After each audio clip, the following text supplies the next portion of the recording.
Magandang araw mga ka-Pinoypreneurs! I'm Jen, a nurse, a proud mom of two, and now a digital business mentor. While living abroad, may isang question na nagtatag sa heart ko lagi. Ilang birthdays, graduations, and milestones na ba ang na-miss ko because of work? Honestly, no salary, no matter how big, can replace the time we lose with family. That's the price many of us pay when we work abroad or get swallowed by our career.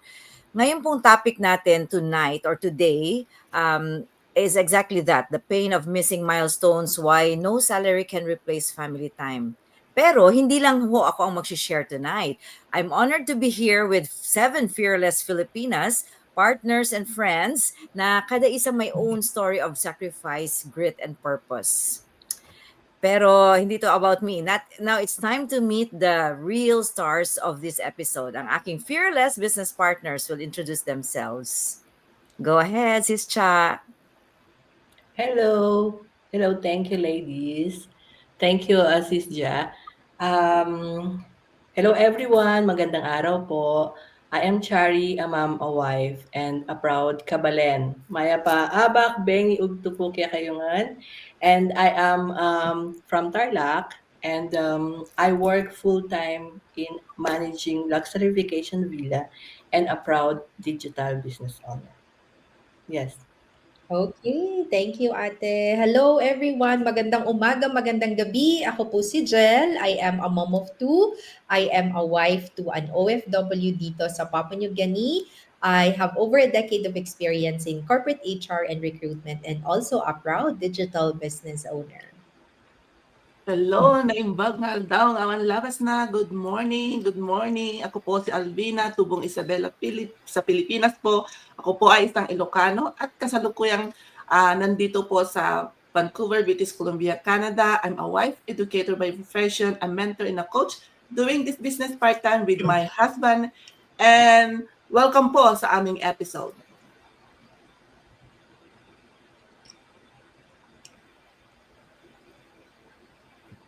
Sorry, I'm muted. Hello, everyone. Yes, so I'm Annalyn, originally from Nueva Ecija, Philippines. So Tagalog naman ako.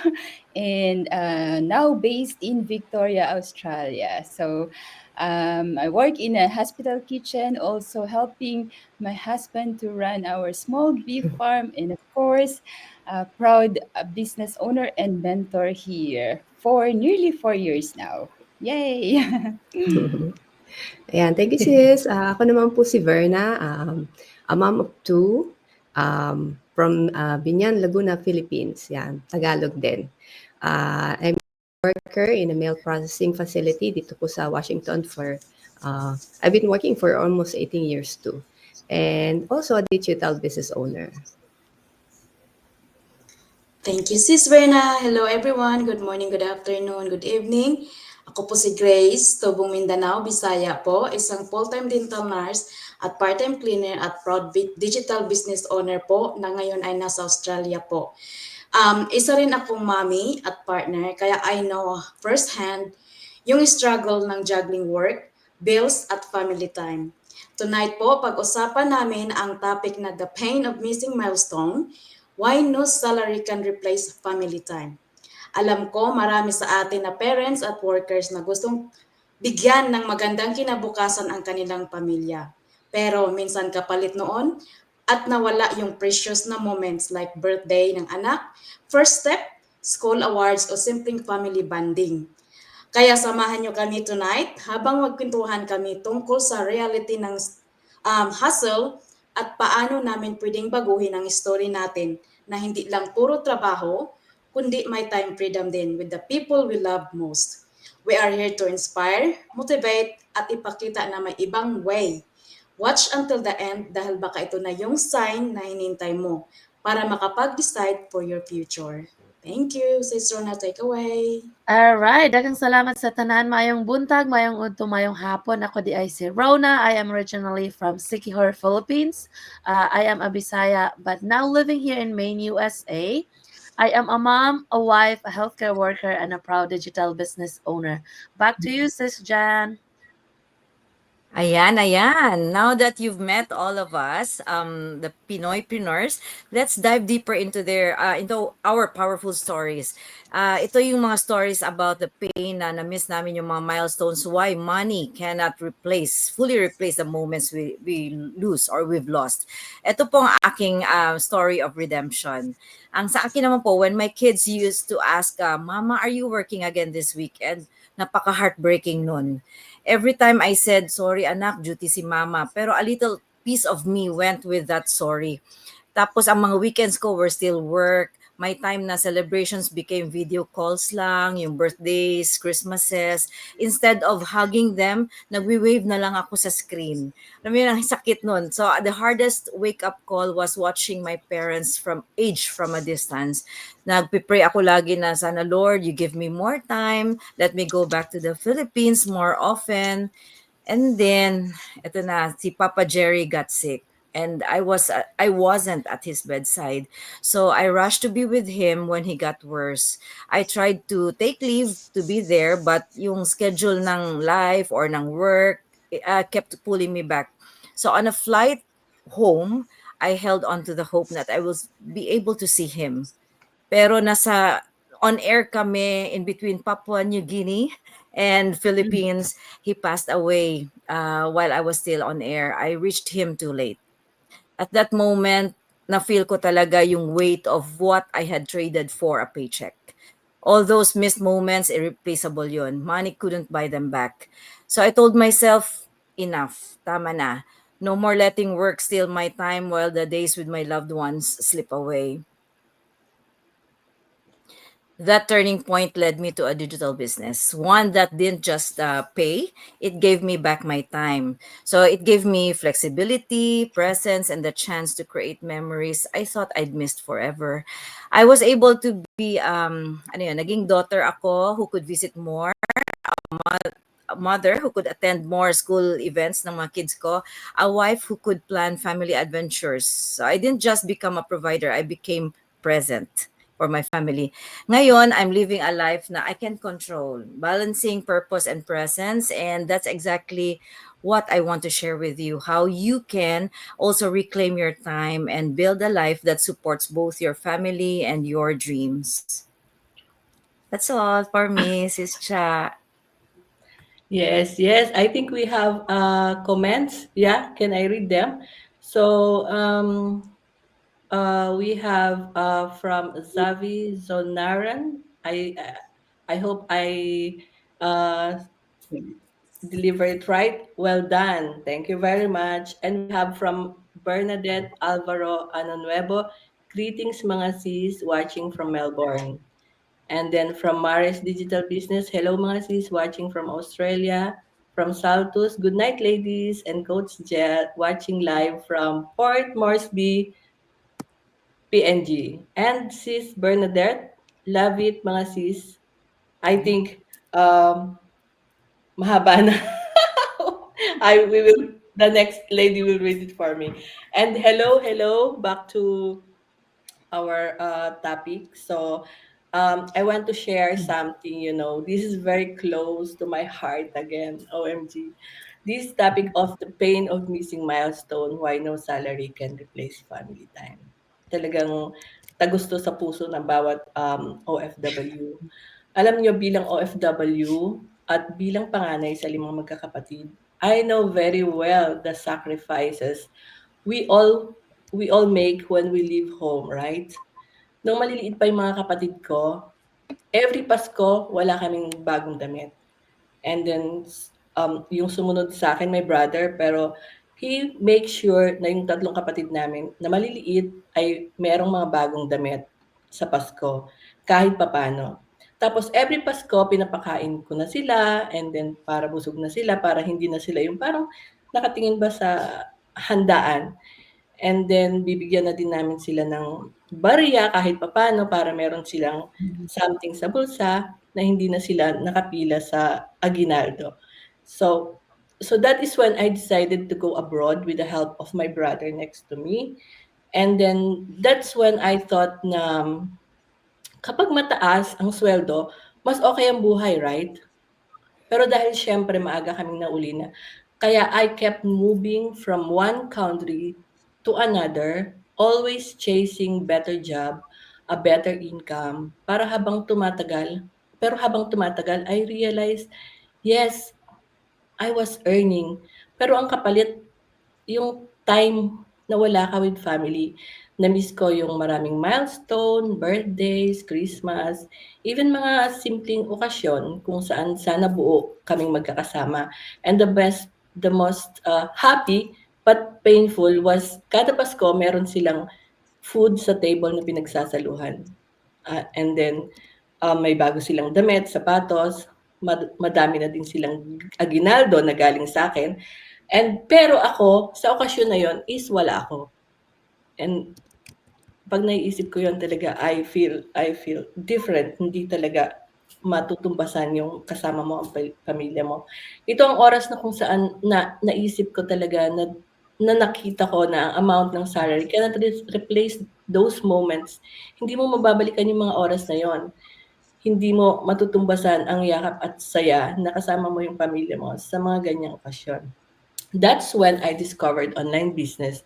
Nagbukas talaga yung isip at puso ko kasi for the first time, I saw a way na pwede palang mag-provide, pwede palang mag-build ng future, pero hindi kailangang i-trade lagi ang oras ng pamilya mo, right? That is why I'm happy that I'm with my own family now, living the life of togetherness, making sure that we are here together in every milestone, travel together, celebrates our birthdays together. I want to remind you all kung ikaw din ay nagtatrabaho abroad, sacrificing so much for your loved ones, know that there are options. An online business. Hindi madali pero posible. If we dare to learn, to grow, to try, we can create a life na hindi lang puro trabaho, kundi may balance, may freedom, at may oras para sa mga taong mahal natin sa buhay. So, ang encouragement ko today is this, huwag niyong hayaang mawala ang sarili niyong milestone or mga oras na kailangan at mahalaga sa inyo habang tinutupad natin ang pangarap natin at tumutulong tayo. Choose to build something for yourself para sa pamilya mo at para sa future na gusto mong i-design. Ayun po. Salamat and I hope my story inspire you to take that step. Yes. Sis Jel. Thank you, ate. Naku, Diyos ko, parang naiiyak naman ako sa sharing ni ate. Iba kasi talaga pagka ano na, family na yung pinag-uusapan. Ano. So sa amin naman, medyo iba yung story namin kasi si husband talaga yung OFW. So siya yung nag-abroad, siya yung malayo sa amin. Kami ng daughter ko, isa pa lang yung anak namin noon, naiwan kami sa Pilipinas. Oops. Frozen. Maybe Maybe Coach, Sis Sis Alvina. Alvina. Okay. Coach, Hmm. we're waiting for you. Okay, for me naman po, it's ako din po ang Oh my God. panganay. So, are you like me who left the Philippines to work abroad for a living? Yes, no salary can ever replace family time, di ba? Dahil sa pagmamahal ko sa aking family, I choose to sacrifice. I wanted to help my aging parents and support my siblings' education. So year 2000, nag-start akong nag-abroad. I never celebrate Christmas and New Year. So 25 years na po na hindi ko na celebrate yung Christmas sa Pilipinas. And dahil po mahal yung pamasahe, ipadala ko na lang doon and then o kaya pangbayad ng utang. So as a breadwinner, family always come first before myself. There were so many things I wish for na gawin para sa aking sarili, para sa aking asawa. Hindi namin nagagawa dahil kung iwanan namin yung trabaho namin, no work, no pay, di ba? Paano na yung mga bills namin dito dito sa Canada, yung mga babayarin, ang dami-dami, di ba? So, I'll never forget, one thing na nag-ask ako ng a simple leave to surprise my parents, yung wedding anniversary nila, but I was not allowed. So, those painful moments gave me both courage and inspired to step into this business lalo to keep going. I'm so grateful sa aking asawa because it's siya nakakita itong business na ito at now yung siya yung nanguna, and then na-inspire ako sa kanya, and then now I fully supported my husband and take over this business from him. So now I see the blessings, every wins, every celebration, my husband and I to share them together. After 25 years, Christmas and New Year in the Philippines, this year we are praying and looking forward to finally celebrate with my family. So because of this business, we now have hope. We live as stewards of God has trusted to us, knowing that nothing we have is truly ours. That's why I continue to share this opportunity to others, can also experience freedom, a better life. Most of all, to chance to pass on a legacy their children and family. Gusto kong iwan yung verse na ito sa inyo.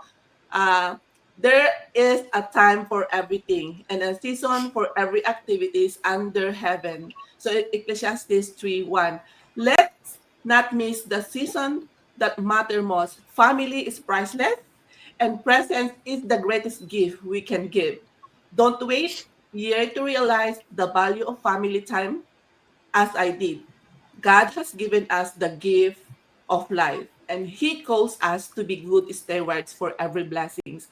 So, if anyone like praying there, like more freedom, a better future, and a chance to truly to have a presence to your loved ones, this could be the opportunity you've been waiting for. I've seen how many a business owner inside our community changed their life. I believe it could do the same for you. I believe, yes.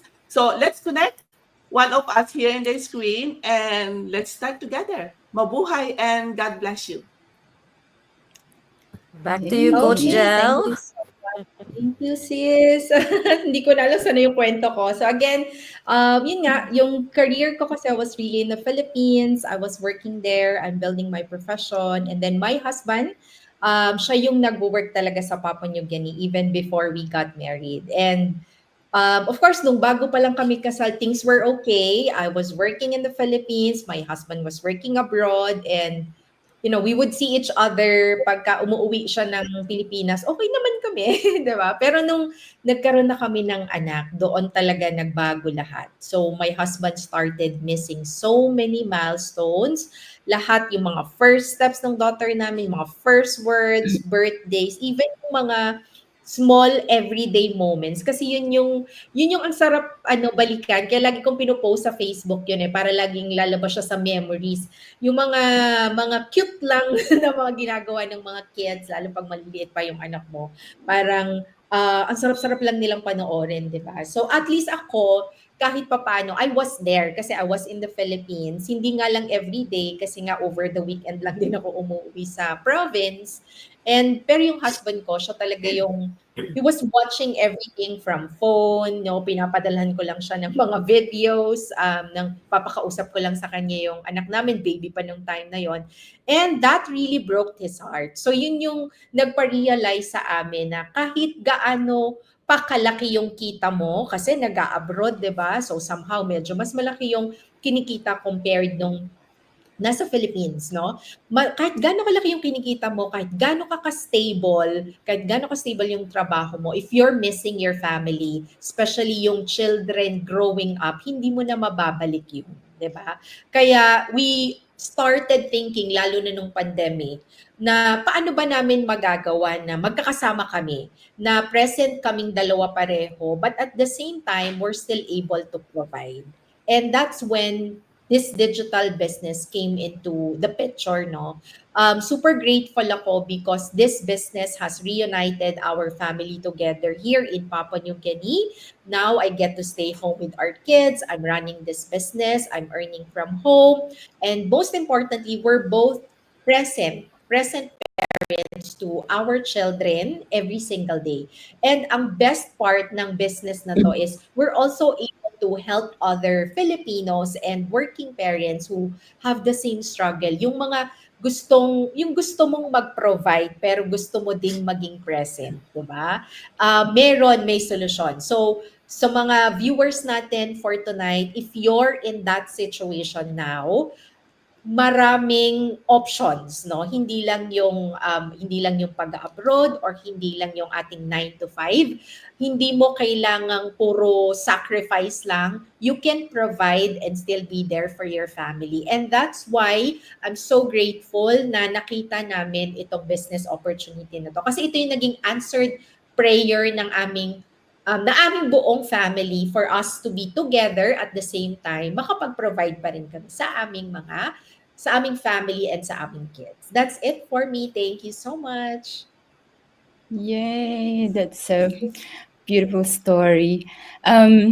Yes, so I wish meron ng digital business dati pa.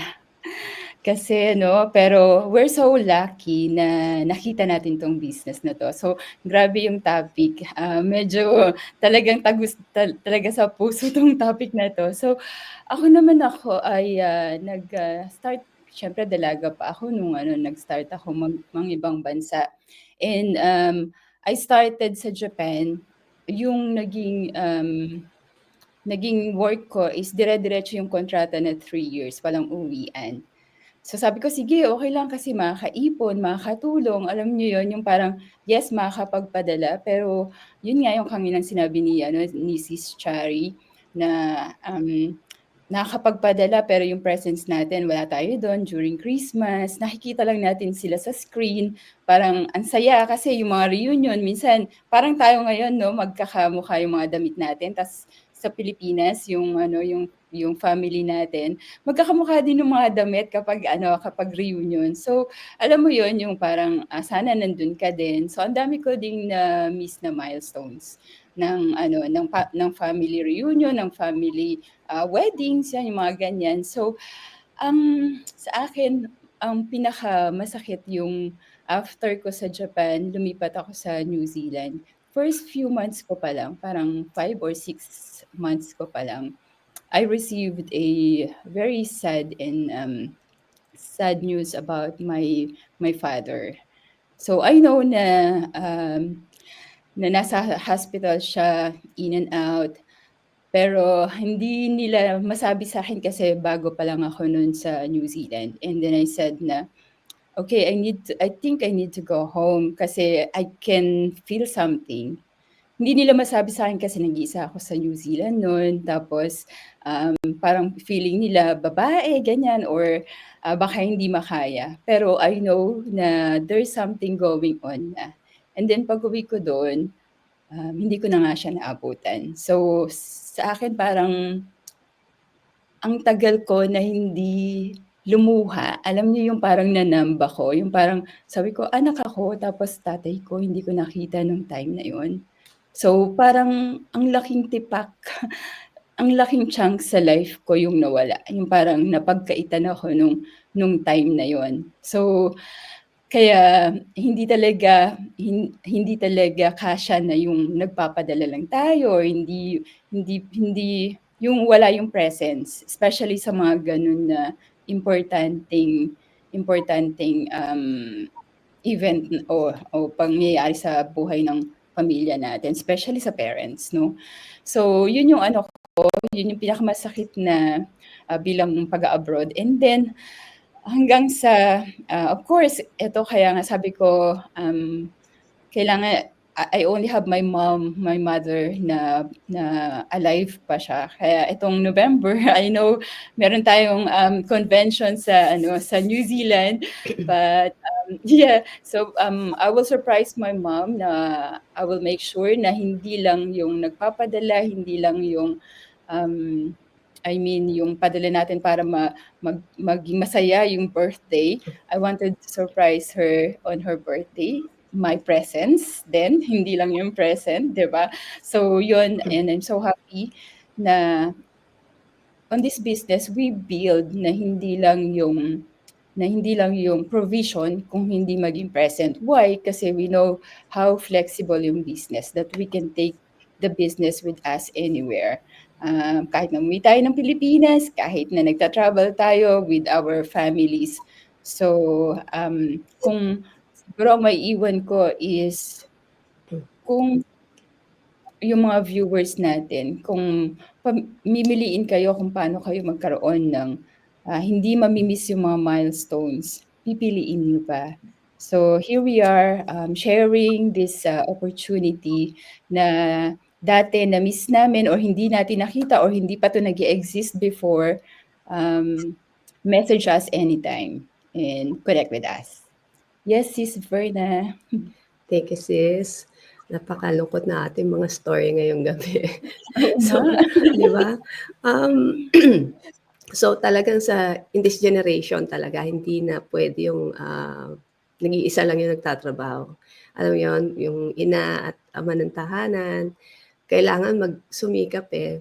Kasi sa taas ng cost of living talaga, kulang ang isang paycheck para masustain yung needs natin in building our family. So ganito talaga yung reality ng buhay.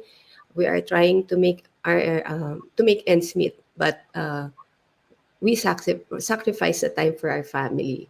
So kagaya ng iba, na-experience ko din yung nung ako bata pa rin, elementary days, when my mom decided to go abroad for better opportunity.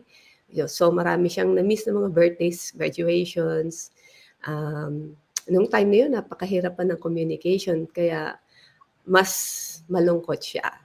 Of course, yung experience, malungkot.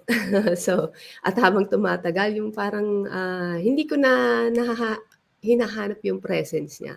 So, minsan yun ang nagiging problema ng pamilya natin, no? Yung mga OFWs. So, I think maraming makaka-relate dito kasi nga, yun na yung reality sa buhay ng mga ka-OFWs natin.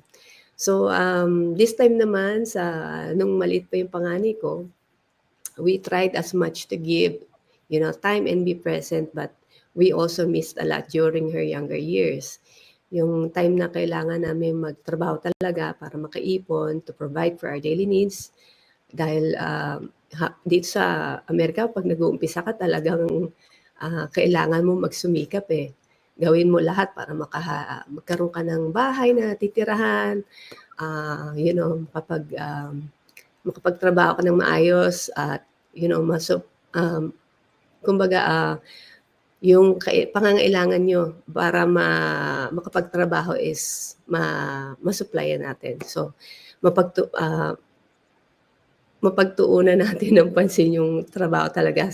Maraming oras tayong naibigay. So, hindi madali talaga yung buhay natin dito. Kaya, nandito yung opportunity kasi. Ang downside naman ito, nasasakripisyo natin yung panahon na dapat present tayo sa ating mga anak. Hindi tayo makatigil sa trabaho kasi andan yun mga bills natin, naghihintay lang sa atin, di ba? Kaya itong chance na makapag-start ako ng digital business is a blessing. So, makapag-provide kasama ang family ko dahil sa flexibility. Present ako habang nagtatrabaho ko dito sa bahay o kahit saan man kami magpunta, kailangan lang naman namin talaga is, may internet connection, laptop, or cellphone. Ang ating mga coaches and mentors can guide sa training upang mas maintindihan yung process at, nade-develop yung personality natin. So, kagaya ngayon, nakakapag-go live tayo. Noon talaga, mahihain ako.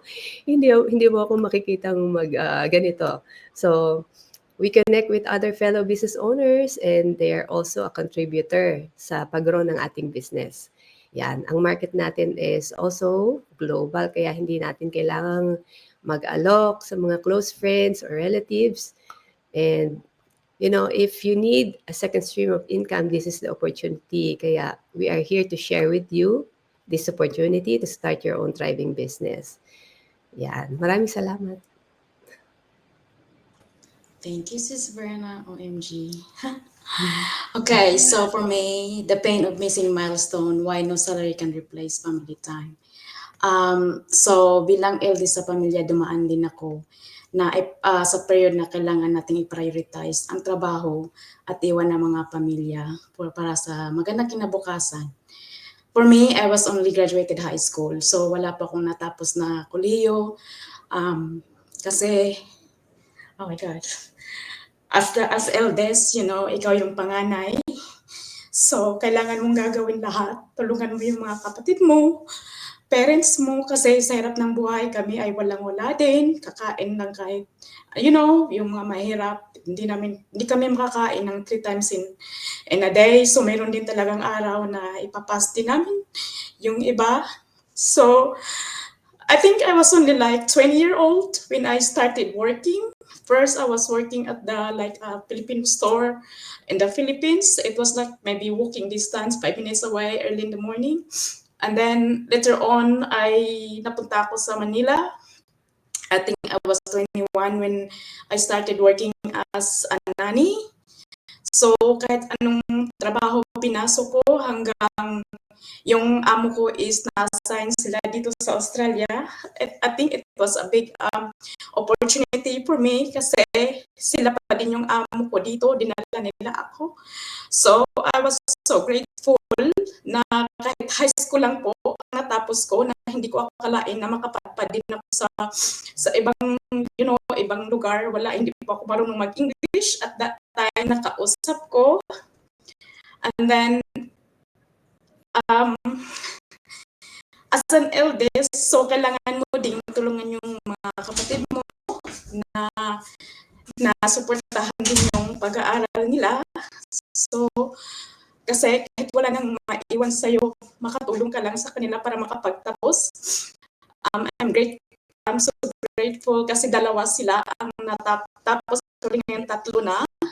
Ang kolehiyo, ang importante din sa atin na yung makatulong tayo sa mga kapatid natin. So, yung Christmas, marami tayong na-miss sa Pilipinas. So, di ba, kaya ako naghanap ng ibang paraan at pumasok sa negosyong ito kasi gusto ko yung magkaroon ng another source of income na meron kang time freedom, kasi kahit sa totoo lang, kahit malaki yung sasahurin mo, yung dahil kaya ako pumasok sa ganitong negosyo,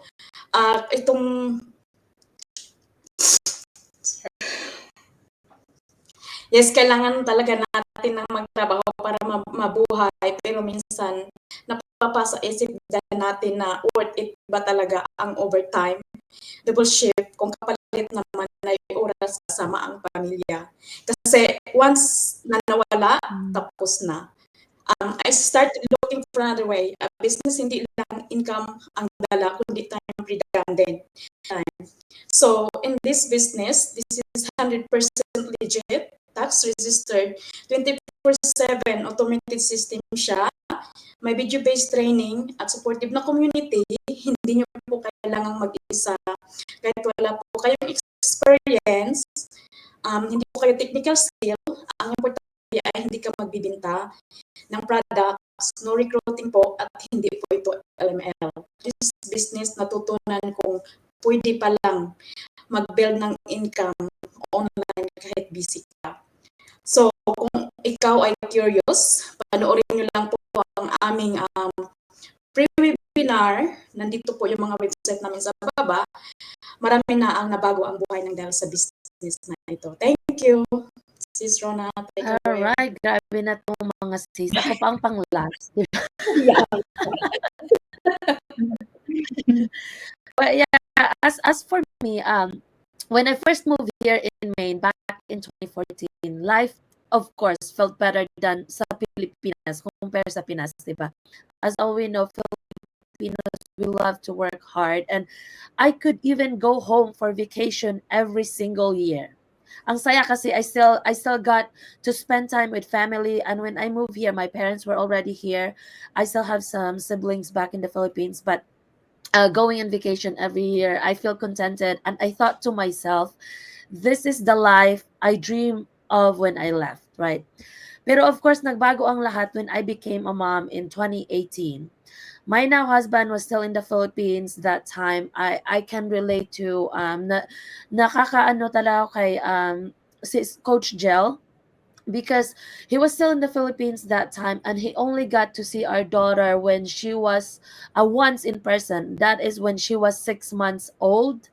And then the later 4 years later is that's when he moved here with us in the US. But imagine after that lahat ng first, like the first steps, first words, first birthdays, wala yung asawa ko kasi andun pa siya sa Pilipinas at ang sakit, pero wala kaming magawa kasi life was hard. Work was non-stop at karamihan ng araw namin ay ang bati lang namin sa isa't isa ay hi at goodbyes, which most of us are doing too, right? So as an immigrant, akala ko sapat na ang makapag-provide financially, pero na-realize ko agad money can't hug your child when they're sick, money can't clap when she's sick. And that's why this episode is called The Pain of Missing Milestones. Kasi totoo, no salary can ever replace family time. Once those moments are gone, hindi na natin mababalikan. Kaya I started looking for something different. A way na makapag-provide pa rin, pero andyan ako sa tabi ng pamilya ko. That's how I found this on. And to my Filipinos without borders, we left home for a better life. Pero huwag nating kalimutan why we're working this hard in the first place. It's not just to survive, it's for family, for memories, for milestones na ayaw na nating mamiss. So this is just what I'm gonna left everyone with is remember na pera pwede nating kitain ulit, pero ang oras na nawala na, hindi na maibabalik. So let's build a life where we don't just earn, but we truly live. So that is all from I, or in a replay. I hope may natutunan kayo na wala talagang makakapag lahat ng pera na kinikita mo ngayon, walang silbi din yun kung lahat ng milestones, lahat ng family moments with your family nami-miss mo. So please take that first step to reach out to any of us in here, and we will see you again in 2 weeks.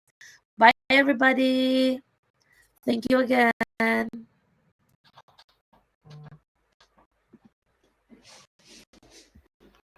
Coach Gel. I think we lost connection of Coach Gel, so we're still live, I believe. Yes. Maybe we can. Oh, there, Coach Gel. Okay. We're saying bye-bye now.